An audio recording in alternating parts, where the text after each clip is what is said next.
ယူရေးတဲ့ဖူးစာဆိုတဲ့ဇလန်းလေးပဲဖြစ်ပါတယ်ဇလန်းစ109 110တကယ်ချင်းနှစ်ကောင်လက်ဖေးဆိုင်မှာဘောလုံးပွဲချီရင်ကာတွန်ကားတွေကအတန်းနဲ့နှစ်ကောင်သားထိုင်ပြောနေရင်ဘောလုံးအသင်းဆိုအနီးအသင်းကောင်းနဲ့အစိမ့်အသင်းကောင်းနဲ့မျက်မှန်တက်ထားတော့အယောင်တော်တလွဲတွေပြောတဲ့ကောင်ရင်မန်ယူတသင်းကလွဲပြီးကျန်တဲ့အသင်းနာမည်မသိတဲ့ကောင်ရင်နှစ်ယောက်ပေါင်းပြီးပတ်စံလိုနေတာနဲ့မန်ယူပွဲတီးမဲ့ဆိုပြီးလမ်းထိပ်ကဇိုးပဲကြီးစီလက်ခါးနီတွေ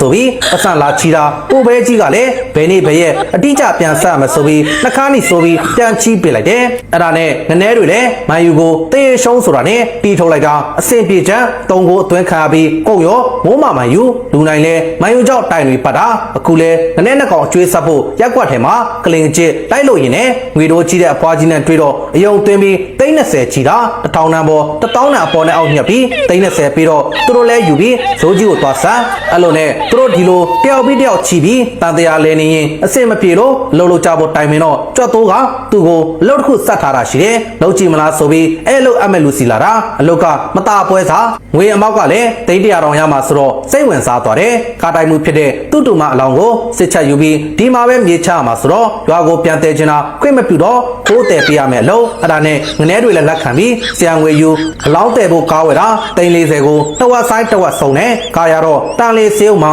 အလောင်းလာထုံးဘေးလူတွေမသိအောင်ဟန်တွေတင်းဆောင်ပြီးဒိုးချလာတာပတ်ကင်းနဲ့တွေ့တော့သူမိမဘာညာနဲ့ပေါ်ပြီးသွားတော့ရှိသေးတယ်တာဝန်သိပြည်သူတယောက်ကသူကားနံပါတ်ကိုသူများအင်ကြီးခိုးဝစ်ထားလို့အကောမကဖြစ်နေတဲ့ဆရာကြီးကိုလှမ်းပိုင်တာအဲကားနံပါတ်ဆိုတာနဲ့ငနဲလဲကားကိုနောက်ပြန်မောင်းပြီးဒိုးချလာတာလွတ်သွားတယ်ငနဲအမောင်ထဲမှာတယောက်တည်းမိကွက်လင်းနေပြီးစိတ်ညစ်နေတယ်အမှန်တော့ဒီဘက်ကငနဲတွေကသူတို့အမှုကိုငနဲကိုကြောက်ချလိုက်တာအစီအစဉ်တိုင်းမဖြစ်တော့တပည့်တွေကိုလွတ်ပြီးအပြတ်ရှင်းခိုင်းလိုက်တယ်အဲ့ဒါနဲ့ငနဲရှိလောက်မဲ့နေရာလိုက်လာပြီးဒီကနေတော့မြင်ရတဲ့ကားနံပါတ်ကိုပြူပြဲကြည့်ပြီးတေးကြတဲ့ဆိုပြီးရိုက်တာငနဲလေချစ်ကလင်တူတူကခေသူမဟုတ်တော့တီးထုတ်ပေးလိုက်တာငနဲတွေပြန်ပြီးရောဘိုးမမန်ယူဒုက္ခပေးတာမตาပွဲစားတဲ့မကဘူးအသက်ပါခံရတော့ဘလို့ငနဲလေစိတ်ပေါက်ပြီးဒီအလောင်းရေးတဲ့ပစ်ချပြီးပြန်တော့မယ်လို့တာအလောင်းကလဲပင်ထညစ်နေလို့မနေယုံပြီးသူတို့ဖြစ်တွေပြောပြကောင်မလေးကဘန်ကောက်ကနေပြန်လာတာသူပစ္စည်းတွေလိုချင်လို့လမ်းမှာရိုက်လူခါတာပြောပြတော့မှသူတို့လက်ဆလက်နပေါ်မှာဆိုလို့ငနဲကိုကြောက်ချတာတိသွားတယ်အဲ့ဒါနဲ့ကောင်မလေးကသူ့ကို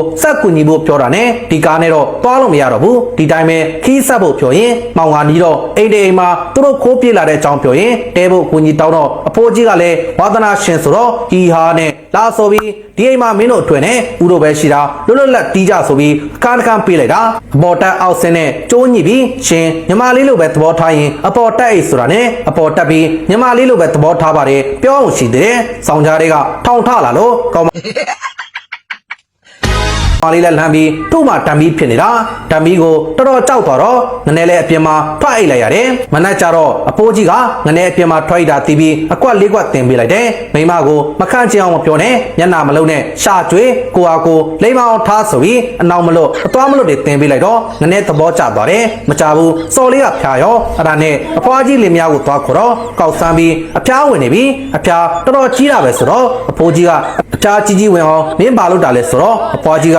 တယောက်ကြားသူပြန်ထိန်နေရတယ်စာတွေးမတွေးတဲ့အဖိုးကြီးဒါနဲ့စော်လေးအဖျားဝင်နေတော့ကြောင်ညာဝင်လိုက်အောင်မယ်နော်သူနဲ့အဖျားတွေဘာတွေပျောက်သွားပြီကောင်မလေးအပြင်သွားနေတော့ငနဲ့လက်တကားပိတ်ပြီးငွေရပါဝတ်စုံလေးနဲ့ရေချိုးနေတာအဖိုးကြီးတွေမှုတာကောင်မလေးပြန်လာတော့တားတူရောအဲ့တော့မှနှစ်ယောက်သားအိုရီကေဘီချစ်တဲ့တော် I love you တွေဖြစ်သွားရောအဲ့ဒါနဲ့အဖိုးကြီးတို့လင်မယားစီမှာခွင့်တောင်းပြီးမင်းညိုတို့ကိုချိန်လိုက်တယ်မင်းညိုတို့လာမှစော်လေးကနောက်ကထွက်လာပြီးငနဲ့တွေလမ်းလို့တောင်မပြီးသေးဘူးခယူထိုင်စုပ်နေတဲ့ကိုလာရွှေတို့ထလာပြီးဖမ်းသွားတော့ငနဲ့တို့လည်းမယူပေးတဲ့ဖူးစာနဲ့ပေါ့ပေါင်းဖက်ရင်ပြီးဆုံးသွားပါပြီပေးချင်တဲ့ message ကတော့စော်လိုခြင်းမယူကိုလောင်းကြပါလို့အားလုံးပဲကျေးဇူး